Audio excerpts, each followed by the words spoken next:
Hello, everyone. Welcome to a new episode of the Dissenter. I'm your host, as always, Ricardo Lopes, and today I'm joined by Dr. Kevin Hong. He's an Assistant Professor of Sociology at the University of Macau. And today we're going to talk about, he has several different lines of research, but we're going to focus on magic, divination, dream interpretation across human societies, and also we're also going to talk a little bit about cultural evolution and transmission biases and taboos. So, Dr. Hong, welcome to the show. It's a pleasure to everyone. Thank you. It's a pleasure to talk to you. So let's start with magic then. I know that you approach the kinds of phenomena we're going to talk about today, you approach them from a cognitive perspective. So how do you approach magic specifically from a cognitive perspective? So I study magic and I conduct both fieldwork and theoretical analysis of magic. I approach it from a cognitive perspective in the sense that I view it as a natural product of the human mind, as opposed to some sort of phenomena to be analyzed at the societal level. As you know, it's possible to view magic as a mechanism that serves some sort of social function. So I acknowledge that it does have that function occasionally, sometimes, but I want to push back against that a little bit by saying that we should primarily focus on cognition because social functions often depends on individual cognition to work. Right. So it's really a natural product of human psychological and cognitive mechanisms interacting with specific environmental regularities. And so I study classic anthropological types of magic, such as sympathetic magic. And I argue that it's just a form of intuitive, although mistaken form of causal reasoning. Humans naturally infer causality from correlations. And this process is generally adaptive, but can sometimes lead to systematic errors in certain conditions. Mm-hmm. Are there from a cognitive perspective, are there specific cognitive mechanisms underlying magic and how it works? Yeah, so for example, psychologists and cognitive anthropologists often talk about intuitive causal reasoning. So this is the idea that humans have evolved predisposition or tendency to infer causal relationships from correlations or coincidences. And this mechanism is, as I said, beneficial for survival and reproduction, but also makes individuals susceptible to mistakenly attributing causal powers to seemingly unrelated objects or events. For example, the sympathetic magic that I referred to, such as voodoo dolls, exploits the intuitive belief that similarity or previous contact, and this is called contagion, can sometimes establish a causal link, which makes sense in the ancestral environment if you think about how disease gets transmitted. But sometimes we tend to overgeneralize these intuitions, and this creates these mistaken causal beliefs problems, where we think that we can influence other people or create these causal links where, objectively speaking, they don't exist. Mm-hmm. So you mentioned voodoo dolls there. Could you give us a few more examples of kinds of magic that you've studied in human societies? Yeah, so voodoo doll is a classic example that exemplifies some of the principles of magical thinking. A voodoo doll is an object created by humans where they intend to induce harm to other human beings via this supernatural link that they created between the voodoo doll and the real person and their enemy. So the typical way of doing it is to obtain some.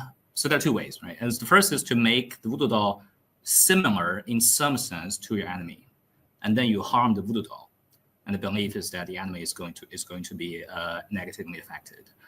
So you can name your voodoo doll with the same name as your enemy, right? Or you can attribute some sort of create some attributes that resembles the attributes of your enemy and attach those attributes to the voodoo doll. That's another possibility. Or you can obtain some parts of your enemy's body, their hair, fingernails, right? And then you make that an ingredient when you make the voodoo doll. So that's a situation where previous contact is believed to create a lasting link. And then you harm the voodoo doll, the belief is that the enemy is going to be harmed. Right? So it's a very straightforward instrumental reasoning. You want to do this thing, you want to achieve this outcome, and you believe that creating this voodoo doll, this form of magic, can do that. Mm-hmm. And are there other cognitive mechanisms associated with magic, or it's just the ones that you've already mentioned? So this is just an example, and James Fraser, the classic anthropologist, came up with the principles of magic, of sympathetic magic, what he calls. And the first principle is similarity. He calls that the law of similarity, and the second is the law of contagion. And then both principles manifest themselves in the example voodoo doll. You can create this seemingly effective magic by applying these two principles. So you mentioned briefly earlier the social functions of magic. So what are exactly the social functions of it? What kinds of roles does magic play across human societies? Right. So people have. So I should say that I want to push back against that view, but obviously sociologists primarily have argued that magic can serve as for example, a form of social control, right? The belief that there exists these types of mysterious power can create a condition where people are fearful would be fearful when they want to commit a crime, right? When they want to act immorally, some sort of supernatural punishment monitoring hypotheses, similar to that hypothesis. And that's the reason they exist. Witchcraft practices and beliefs exist in human societies. So that would be some sort of social function, or people have argued the opposite, not the opposite, but a complementary role that magic plays in human societies, and that is it serves to enhance social cohesion. It serves to enhance social harmony somehow. I'm not fully. I don't really comprehend how the exact mechanism that produces that effect, but people have argued that magic serves, or religious practices in general, serve that function, social function.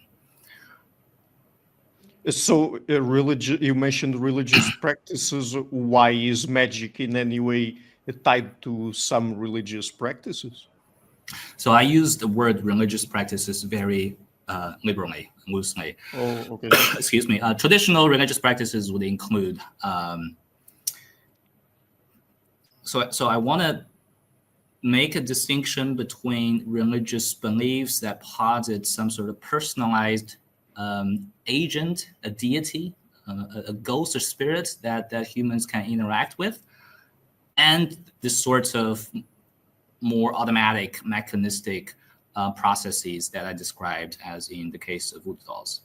And I think they share some similarities, and some anthropologists would categorize them under the same general label, primitive religious practices, which I'm okay with.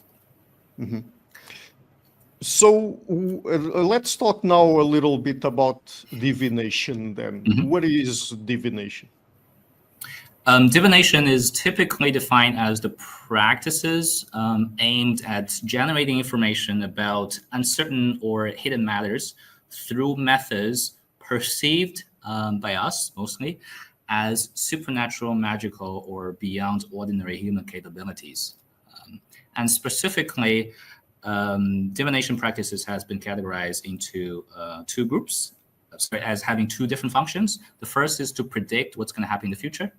For example, the outcome of battles, whether a particular harvest is going to be successful, or personal fortunes. So that's the first function. And the second function is to review hidden or obscured information that's not necessarily about the future. It can be about the past, or something that's already happening. For example, identifying the causes of physical discomfort, illnesses, locating sites of lost items, or exposing secret transgressions and so forth. So those are the two functions that divinations serve, can be used in human societies. Is divination common across human societies? And by the way, I can ask you the same thing about magic. Are these kinds of practices common across human societies? Are they human universals or something close to that? I think it's something close to it. I'm not 100% certain that every single society has them. But the ethnographic and historical record shows that they are extremely common, prevalent in human societies, and they've been used for a variety of different purposes. So some of the social functions that I talked about, right? But that depends on a cognitive basis. So divination is common because we want to know about things, what will happen, or something that's bothering us, the identity, what's causing the illness or the misfortune. And magic serves as the means to fix things, right? We want to exert control over the immediate environment. Sometimes there's ordinary instrumental actions. Other times we rely upon magic. So they are very common. Mm-hmm. Tell us about this idea of divination as an epistemic technology. What does that mean? Yeah, so really this is to say that divination is and should be viewed as what it appears to be, and that is means to generate information, methods to generate information in order to facilitate human decision making. And the fancy word is epistemology, is right the word in philosophy for obtaining information, obtaining knowledge, and we just use that to show that divination serves this purpose. Right? So it's not about, this is again to emphasize the cognitive dimension of divination, right? A way to generate ways to generate information that hopefully will be useful to make decisions. Epistemic technology, and framed in this way, it's qualitatively similar to ordinary information technologies such as weather forecasting or stock market prediction. Mm-hmm. And what kinds of social roles does it play exactly? It can play a lot of social roles. For example, it is said to have been used to resolve social conflict, right? When two sides of the party don't agree on some matters of interest, and there's really no way to resolve the issue, they rely upon divination, and it's let God decide what to do, or political actors can use it to improve their legitimacy, right? To say that they had a dream about a dragon of some sort. In China, this was very common, and that would signal to the people that he is the chosen person to rule. Okay? So those are some examples of how divination can be used for strategic, sometimes manipulative purposes in society. Mm-hmm. So when it comes to divination, for example, in the case of magic, you mentioned voodoo dolls. In the case of divination, what kinds of forms can it take? I mean, what kinds of practices can it involve? Very, very diverse. So I mentioned the example of dream divination. So you can use dreams. Somebody dreams of something, and a professional, a specialist, can offer an interpretation of the meaning of that dream. So that's one form. And I have a paper on that, as you probably know. Or you could resort to some seemingly complicated algorithmic treatment of objects. So Chinese would use heuristics to do this, right? So it's really a primitive form of computation, but it's not for computing computing in the same way as we do mathematics. It's to predict what's going to happen in the future. Numerology. So that would be a mechanistic way of doing divination. Or they could perform rituals, hoping to invoke to get the attention of deities, supernatural agents, and to communicate with them and get the responses as answers to some questions.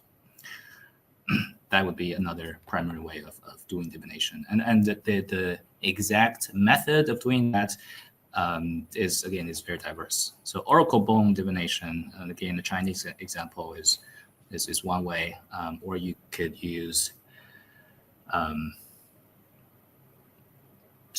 example to get the attention of the deity, and then somehow transmitting, getting their response in some physical object, right? And then you have a sign, and then you interpret the sign to obtain the meaning. Mm-hmm. So let's now talk then about dream interpretation. What is dream interpretation?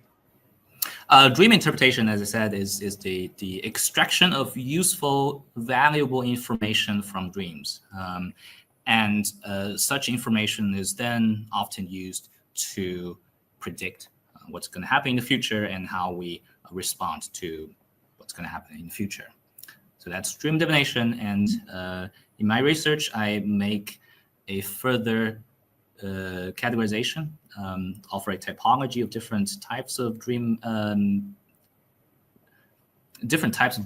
that would require slightly different interpretive effort. So there is message dreams, which refer to dreams. It's really messages being conveyed by a supernatural deity, a ghost or spirit. They are personalized, anthropomorphic agents that tells you something, often just in the form of plain language that you understand. Mm-hmm. Right? So your dead ancestor telling you that you should run away from your house for some reason, right? Because disasters can happen, and that would constitute a message dream. On the other hand, there are sign dreams, and which are non-message dreams, right? There's a sign that you have to interpret somehow. And here I make the further division between street sign dreams and symbolic sign dreams. Street sign dreams are, as the name suggests, it's straightforward. You don't have to, you immediately get what the meaning of that dream. Whereas symbolic dreams are often obscure, mysterious, and that would require a specialist, a professional dream interpreter to tell you the true meaning of that dream. Is there any other type, or are just those two ones? I think this is pretty much an exhaustive categorization of all the dreams, as far as I'm concerned. Yeah. And by professional dream interpreter, what do you mean exactly? What is a professional dream interpreter? Does that kind of person hold any specific position in the society they are part in, or how does it work? Right. So professional dream interpreter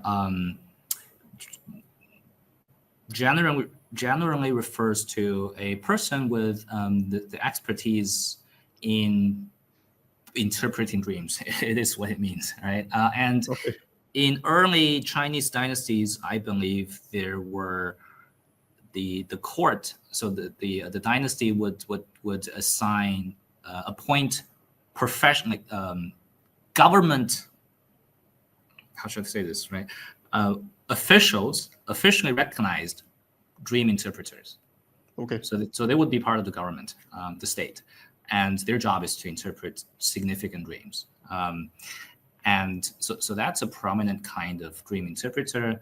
And there are also professionals who do not work for the government, but because there existed the need for people to understand their dreams, they get paid to interpret others' dreams and to tell them the meaning of those dreams. And there's the interesting part about this is that there seems to be a decline in people's trust in professional dream interpreters over time, over dynastic time, for some reason. So there seems to be this pattern. And my interpretation is that it's because there are some characteristics about dreams that makes it a bit more suspicious in terms of the reliability of their interpretation.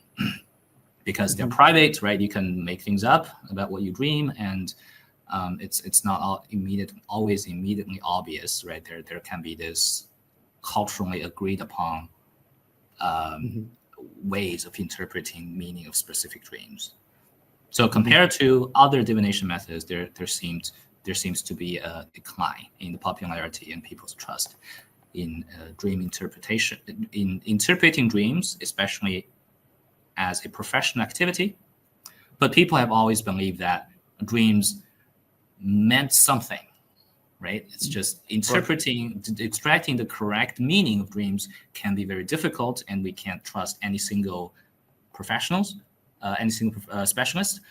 But it's possible, right? If there's this really smart guy, really knowledgeable specialist, then he or she could, in principle, obtain the true meaning of dreams. But is it that in certain specific cases it is the person herself that interprets her own dreams, or not? I think that's possible, right?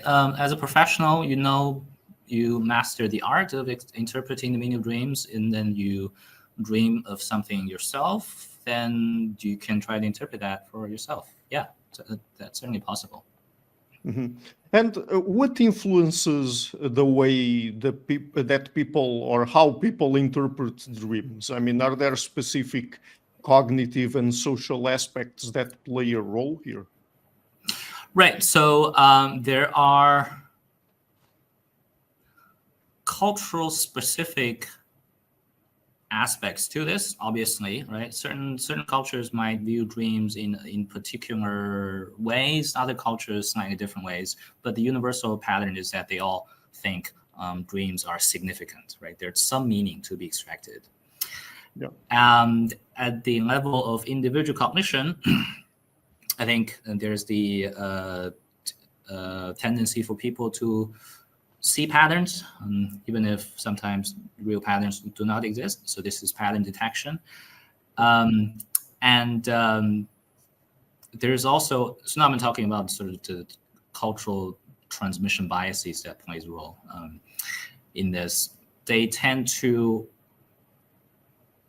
retrospectively infer meaning of their dreams, and sometimes they would refer to documented records or testimonies from other people that this dream means that thing, and lo and behold, like that was fulfilled, right? Accurate prediction, and that contribute to their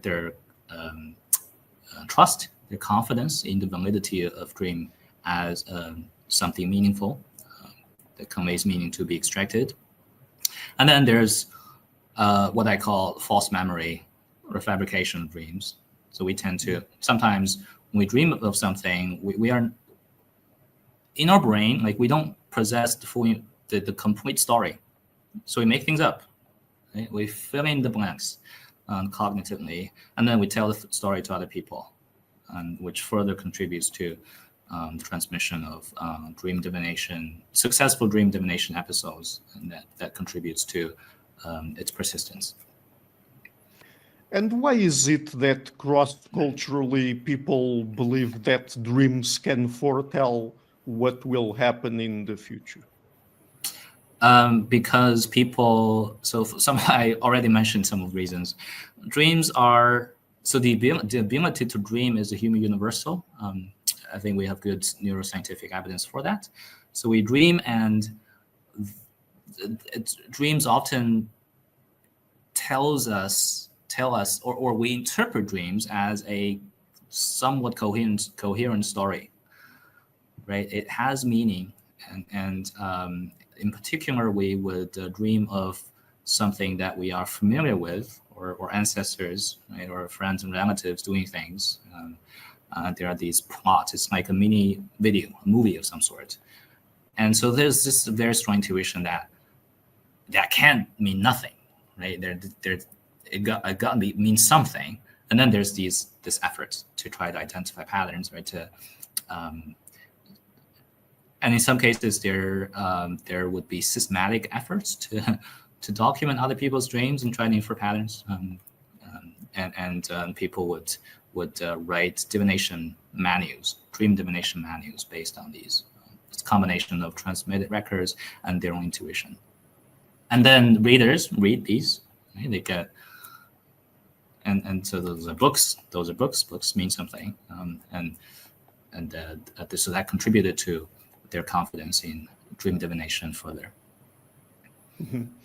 So, I mean, in modern industrialized societies, there are many people who tend to think of magic or practices like magic and divination as being archaic and not really, and no longer part of the kinds of societies we live in. But Right. Is that really the case? I mean, do practices like magic and divination still persist in modern industrialized and post-industrial societies? And if so, how do they persist there? Yeah, so a common argument, I want to say a little bit about the historical development of this line of thought. The secularization thesis proposed by Max Weber and his followers posits that this human societies, industrial and post-industrial societies, are becoming more secular, right? In the sense that there was this gradual or just decline of magical thinking. The world as enchanted garden, that was a thing of the past. Now we're modern. We no longer do that. And then there was a pushback against that, and by psychologists and anthropologists saying that no, we are still very much superstitious, and their professional work is to identify aspects in contemporary modern humans where they could say that, look, this is evidence that we are, or college-educated people are still reasoning magically, and so forth. So I want to push back against that. So I want to push back against the pushback. It's going back to the original secularization thesis a little bit, and say that they exist. Magical thinking, magical practices, which include divination, exist in contemporary modern societies, but they're not. But there is a qualitative difference between their popularity today in contemporary large-scale modern societies and its status in the past, traditional societies, in the sense that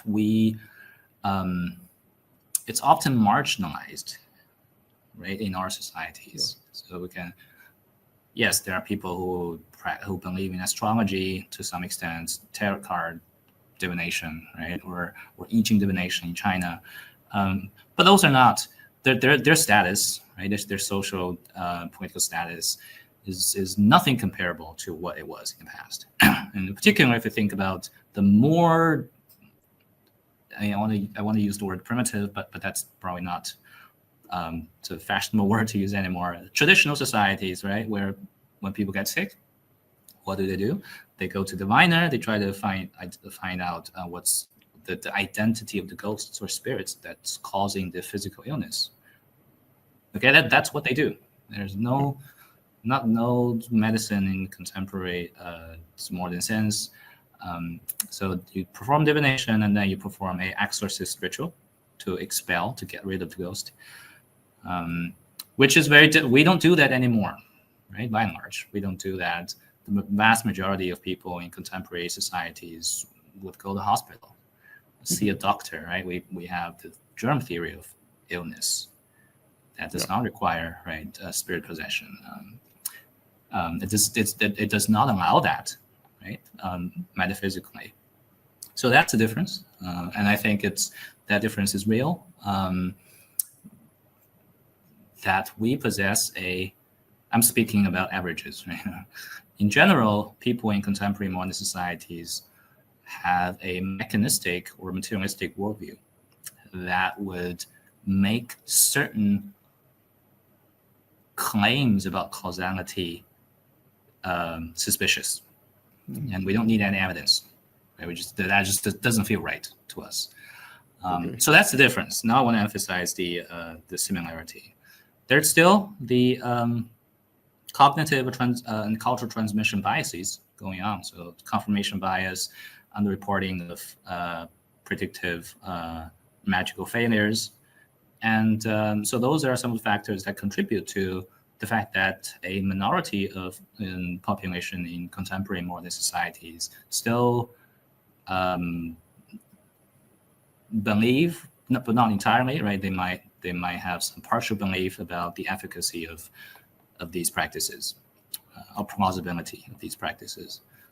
So some of the similarities are due to common psychological and cultural transmission biases, but at the same time, I think we should face the reality that there is a very sharp difference between the worldview that we have that's very different from the traditional worldview. Mm-hmm. So let me ask you now, what is chance and where do chance-based explanations stem from? Chance. Okay, so now we're talking about something different. So in my work, I define chance in particular in the context of using chance in explanations, explaining events that's already happened by invoking the intrinsic randomness or unpredictability, which is inherent to the system, inherent to the uncertain phenomena. And this is referred to as aleatory or ontic randomness. It is something about the process itself that's random, that's unpredictable, and there's nothing we can do about it, right? And we accept that as a fact of the universe, okay? And this kind of uncertainty is fundamentally different from another form of uncertainty, which is called epistemic or subjective uncertainty in the literature, which refers to the lack of knowledge of us, human beings, because of the fact that we are finite, cognitively finite creatures. We can't know things all that well. So the fact that there are uncertainties in the world is because of our own ignorance, right? So, but that's different from the intrinsic randomness, stochasticity in the process or event itself, right? So that's the distinction, and the argument that I make in some of my recent work is that human individuals do not have the concept of chance in the former sense, which is the aleatory, right, the intrinsic sense. And that has interesting and then significant consequences for how they understand their own cultural practices. So that's... Yeah, and what are some of those consequences then? So in the case of gambling, for example, if you think that there's no intrinsic randomness when you throw a die, so let me start from the opposite, right? For us, people with knowledge in probability, we would view the outcome of the throw of a die, a fair die, six-sided die, as probabilistic in the sense that it's 1 over 6, right, for any given number. And that's just it, right? It's 1 over 6. It's a number, and we can use it to do computations. But there's nothing beyond that 1 over 6 that we can know more about the process. If you don't have the concept of aleatory chance, then you might think that it's not. That you probably don't know that it's this 1 over 6 thing. Right? You think that there's some method in which you could resort to in order to get more information about what's going to happen. So you would do divination, right? You would perform divination rituals to get hoping to know what's going to happen in in a lottery, for example, you purchase a ticket, you hope that you're going to win, and you need to pick a number out of 26, 36. So they would do divination rituals in order to win. So that's pretty significant. And in another consequence that I talked about in my other paper is that if you don't think it's possible that things can just happen for the reason that there exist these objective probabilities in the world, then you always want to know why, right? You want to know what's causing this misfortune, right, happening seemingly for no reason to this person. So there would be this very potent psychological motivation for you to really try to come up with some sort of explanation, and oftentimes those explanations are incorrect, right? So and that contribute to the prevalence of false beliefs, which include taboos, which I talked about in my other work. Yes, we're going to talk about taboos later on in our conversation. So, let me ask you now about some of the work you've done in cultural evolution. I mean, tell us about transmission biases. What are they, and what are the different types of transmission biases? Okay, so again, this is a different topic, and I should say that I no longer. I don't spend much of my time working on that, my research anymore. So this is my past work. I did some theoretical modeling, simulation modeling of the evolution of cultural transmission. And so in this type of work, I study transmission biases, which refer to the systematic psychological or social tendencies influencing which ideas, behaviors, practices, values are more likely to be passed on within a society, to be copied from one person to another.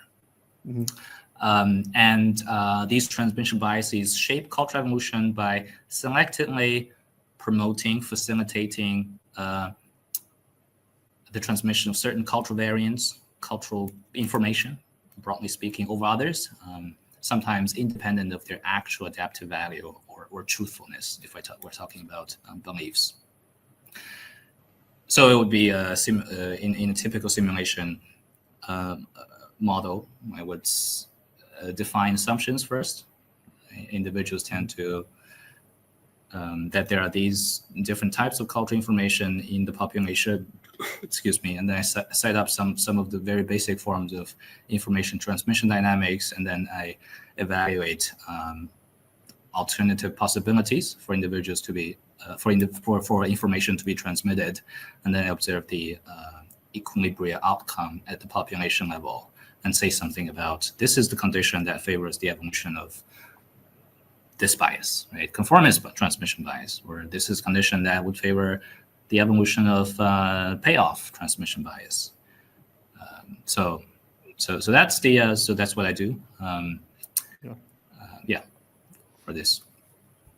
But I mean, what are the different types of transmission biases? So in this literature, there are generally 3 types of different transmission biases. There are content-based. So these biases refer to the tendency for us to preferentially copy some piece of information based on the content. And examples would include negativity or threat bias. We tend to preferentially copy information that's negative, perceived as negative or threatening or dangerous, or the tendency to preferentially copy, transmit information that is fear-inducing, right, or morally charged, compared to information that does not have this property. So that's content-based. And then there is model-based bias. So the most famous model-based bias is probably prestige bias, where cultural information from the more prestigious individual, high status individual, respected individuals tend to get copied or adopted more than the information possessed by mediocre average individuals. And then there's similarity bias. So people also have a tendency to preferentially copy information from those who are similar to themselves in some aspect, like sex or gender, or age, or ethnic group, or people who speak the same language as themselves. So that's similarity-based bias, and then there's success-based payoff bias. So this is a situation where individuals can observe visibly the payoff of some cultural practice, and then they're basing their decision on the observed success. The idea is that they're going to preferentially copy cultural practice, cultural variants that result in more success. So that's the second type. And the third type of transmission bias is frequency-dependent bias. So this would include conformity bias, which I studied a little bit. And also the opposite of conformity bias would be rarity bias. People, for some reason, and there are conditions for this to happen, would preferentially copy the rare variant in the population. It's the opposite of conformist bias. And then there's so-called unbiased frequency dependent, which means that the probability for an individual to copy cultural variants in the population is the same as the proportion of that cultural variant in the population. So say the cultural variant A has a 95% presence in the population, and the individual is having a 95% probability of copy that cultural variant. That would be a case where there's no bias. And the consequence of having no bias in frequency-dependent transmission is that the frequency of different cultural variants will not change over time. It will remain at 95%. Right. So do these different biases operate alone, or can they be combined? They can be combined, and I think in reality, they are almost always combined. And this is because there are almost always multiple cues, right, that exist simultaneously, that we need to take into consideration when we make a decision regarding what to copy. And I think this is obviously true. Right? And in my research, I emphasize that transmission biases in cultural evolution rarely operate in isolation, and the fact that most research tend to focus on individual transmission biases is because they prefer analytic clarity. Right? It's easier to analyze the consequence or the evolution of biases when you focus on one individually, or these transmission biases individually. But it's possible to come up with some ways to combine that individuals use to combine different cues. For example, frequency and payoff. So in the paper that I published a couple of years ago, I came up with a model where individual agents combine. So which means taking into consideration, right, both factors when they're making the decision. So payoff, they have payoff information about these particular cultural variants, but they sample some individuals from the population, and then they compute the frequency, and they use that frequency information in their decision making as well. And here I have to make some assumptions about how individual agents combine this, and that's and I have to justify why I make those assumptions. So I think in reality, people almost always combine different biases to make their decisions, but this presents a challenge for scholars to analyze these transmission biases, and that can be difficult. So in regards to combining different kinds of biases, transmission biases, tell us about the specific example of the combination of the conformity or the conformist bias and the payoff bias in decision making. Okay, so an example would be, suppose a newcomer, so the technical term for this is culturally naive individual, is faced with a decision of either adopting cultural variant A or B. Okay. To say that. But let me make that a bit concrete. So let's say this is a person who is deciding between two different farming practices. Very important choice. And let's say, for the sake of argument, that there are only two options, either A or B. And then the naive person can observe what others are doing in the community. And frequency information in this case would just be the proportion of the observed sample, the models that he or she samples from the population, practicing a particular, engaging in a particular farming practice. Right? Let's say practice A is being adopted by 75% of the population. Practice B is used by 25%. That's frequency information, right? And the agent is going to consider that. Yeah. Another type of information would be payoff. So in this case, it would refer to the agricultural productivity associated with practice A or practice B. And let's say this naive person has access to such payoff information. Okay. Now he or she has two types of cues, two types of information, and a decision needs to be made. So that person has to mentally weigh the relative importance of these two types of information. It could be the case that the vast majority of the population is practicing A for some reason, I'd say. But he observes that the productivity is actually higher for B. Now, right, he has to make a decision, and it's going to depend on how we formally model the decision-making process.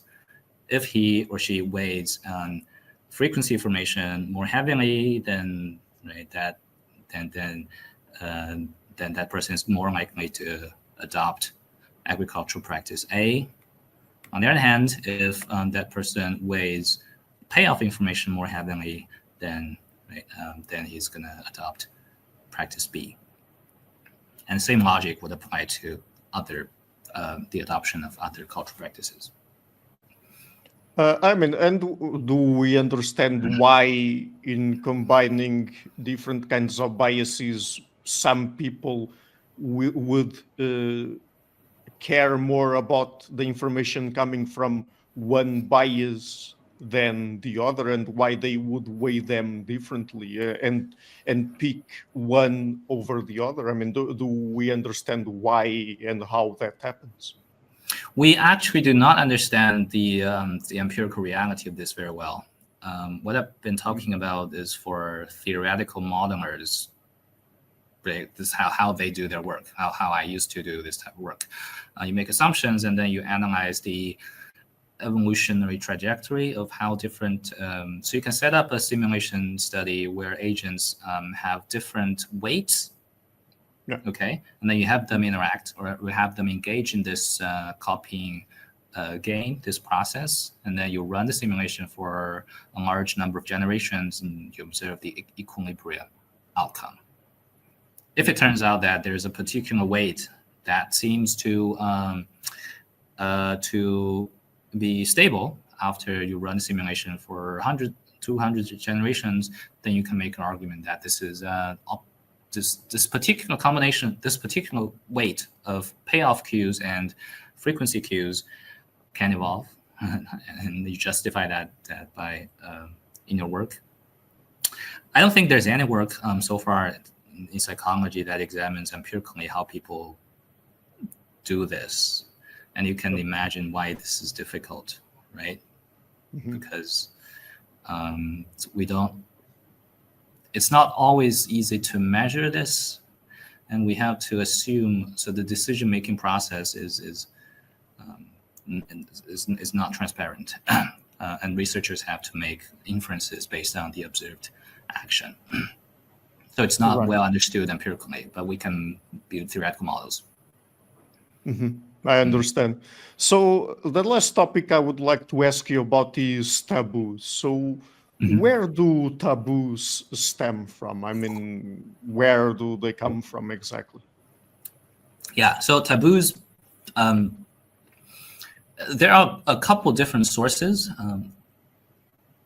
So let me define taboos first of all. Okay. So I define it as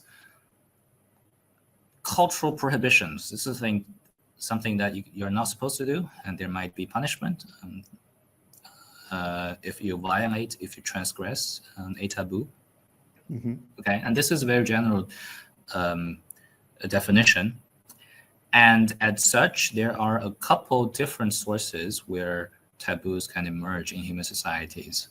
And I focus on one particular pathway for the emergence of taboos, and that is the cognitive pathway, and what I call retrospective causal attribution in human societies.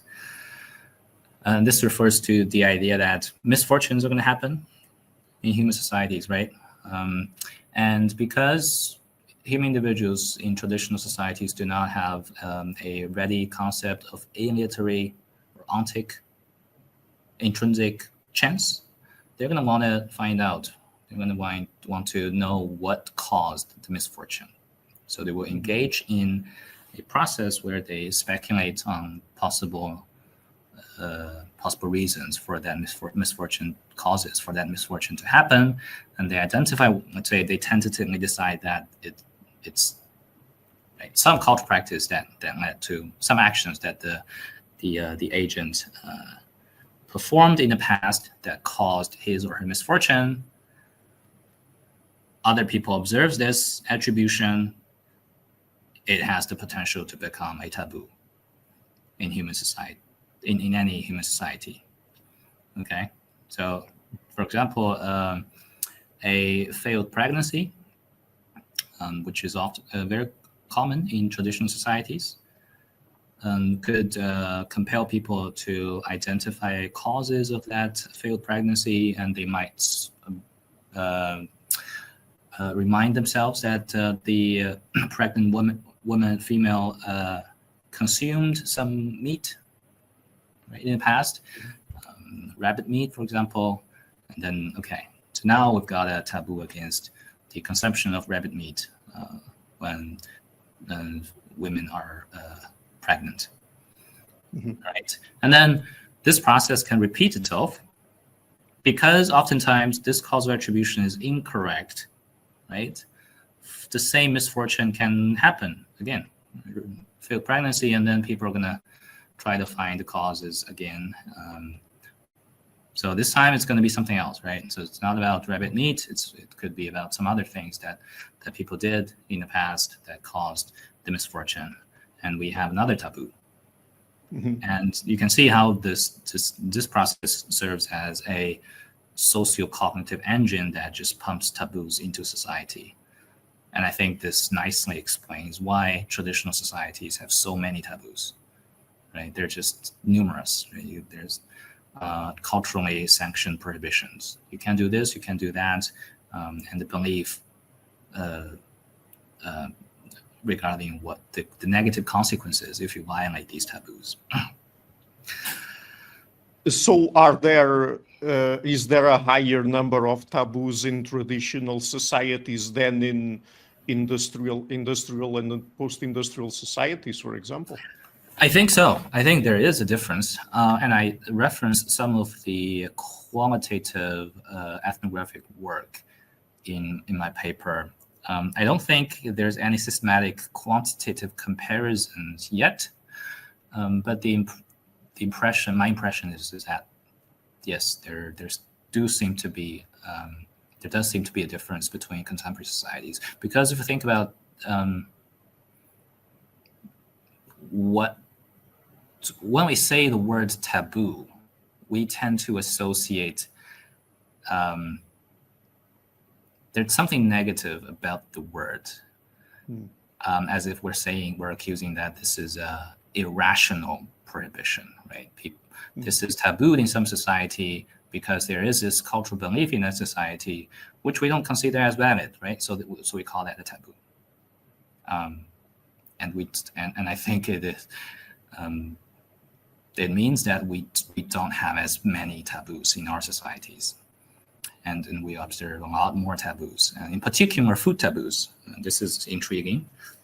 That there are these items that you're not supposed to eat, and all the beliefs about the negative consequences if you eat these foods, which are not, from a scientific perspective, are not really sensical. They're just avoiding these very nutritious food sources, and there's more of that in traditional societies. Right, but is there any explanation as to why then there would be more taboos in traditional societies than in industrialized and post-industrial societies? Oh, right. So my explanation is this is based on my work on chance again, because we have the concept of objective chance. Misfortunes can be just attributed to the intrinsic unpredictability of nature, that we're just, right, we accept that misfortunes can happen for no apparent reason, and that begs no further questions.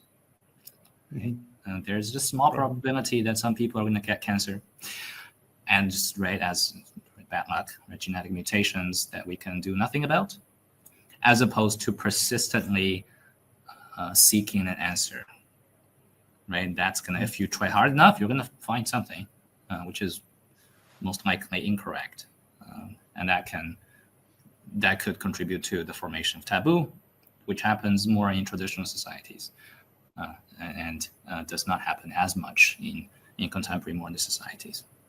So that's one explanation. One reason. And the other reason, I think, is again because of the worldview, that we have a very mechanistic, again, relatively speaking, more mechanistic, materialistic worldview about what can happen. So some taboos are just wouldn't make very much sense in our societies. Mm-hmm. So anything else about taboos that we should know, or can we wrap up our conversation? Anything else about taboos? They're very common as a ethnographic and historical fact. Oftentimes they're untrue, right? So the taboos against consumption of certain items during pregnancy or when you're sick are untrue, and they are, in Tyler's words, the survival of the past. Once now we have the much better understanding of the causal structures of the world, we know better, right? So I think that would be the most important lesson for relevant for people in contemporary societies. Mm-hmm. Great. So just before we go, would you like to tell people where they can find your work on the internet? Yeah, so I am on Twitter. I'm not very active. You can also search my name, Kevin Hong, University of Macau, and you can find me. You can find my Google Scholar webpage, and which has all my publications there. You can also email me directly if you want to read any of my academic work. Great. So I'll be leaving some links to that in the description of the interview. And thank you so much again for taking the time to come on the show. It's been a very fascinating conversation. Thank you. It's been fantastic. Please keep doing what you're doing. I think you're just it's benefiting so many people who are interested in these topics. Thank you. Hi guys, thank you for watching this interview until the end. If you liked it, please share it, leave a like and hit the subscription button. This show is brought to you by Enlights, learning and development done differently. Check their website at enlights.com, and also please consider supporting the show on Patreon or PayPal. I would also like to give a huge thank you to my main patrons and PayPal supporters: Per Ergo Larsen, Jerry Mullerens, Frederick Sunda, Bernardo Seixas, Olaf Alex, Adam Kessel, Matthew Whittingford, Arno Wolf, Tim Hollis, Eric Alenia, John Connors, Philip Forrest Connolly, Dan Demetri, Robert Windiger, Rui Inácio, Zup, Marco Neves, Colin Holbrook, Phil Kavanagh, Mikkel Stormir, Samuel André, Francis Ford, Tiago Nunes, Fergal Cossen, Hal Herzog, Nuno Machado, Jonathan Librant, João Linhares, Stantantia, Samuel Correia, Eric Hines, Mark Smith, João Eira, Tom Hummel, Sardas France, David Sloan Wilson, Yacila Dez Araújo, Romain Roach, Diego Londoño Correia, Yannick Punter, Dana Rusmani, Charlotte Bliss, Nicole Barbaro, Adam Hunt, Pavlo Stasevski, Nelek Bach, Guy Madison, Gary G. Alman, Sam Afzal, Adrian Yeager, Paul Tolentino, João Barbosa, Julian Price, Edward Hall, Edin Bronner, Douglas Fry, Franca Bortolotti, Gabriel Ponce Cortez, Ursula Litsky, Scott, Zachary Fish, Tim Duffy, Sonny Smith, John Wiseman, Daniel Friedman, William Buckner, Paul George Arnaud, Luke Loaki, Georgios Theophanes, Chris Williamson, Peter Wolozin, David Williams, Diogo Costa, Anton Erickson, Charles Murray, Alex Shaw, Maury Martinez, Coralie Chevalier, Bangalore Atheists, Larry Dealey Jr., Old Erringbon, Sterry, Michael Bailey, Dan Sperber, Robert Grassi, Igor N., Jeff McMahon, Jake Zool, Barnabas Radix, Mark Campbell, Thomas Dovner, Luke Nissen, Chris Story, Kimberly Johnson, Benjamin Galbert, Jessica Nowicki, Linda Brandon, Nicholas Carlson, Ismail Benzliman, George Coriatis, Valentin Steinman, Per Crowley, Kate Van Goller, Alexander Hubbard, Liam Dunaway, BR, Masood Ali Mohammadi, Perpendicular, Jonas Hertner, Ursula Goodenough, Gregory Hastings, David Pinsoff, Sean Nelson, Mike Lavigne, and Dios Necht. A special thanks to my producers: Isar Webb, Jim Frank, Lucas Stafiniak, Tom Vanagdam, Bernard Ugnik, Curtis Dixon, Benedict Mueller, Thomas Trumbull, Catherine and Patrick Tobin, John Carlo Montenegro, Alnick Ortiz, and Nick Golden, and to my executive producers Matthew Lavender, Sergio Quadriano, Bogdan Kanivets, and Rosie. Thank you for all.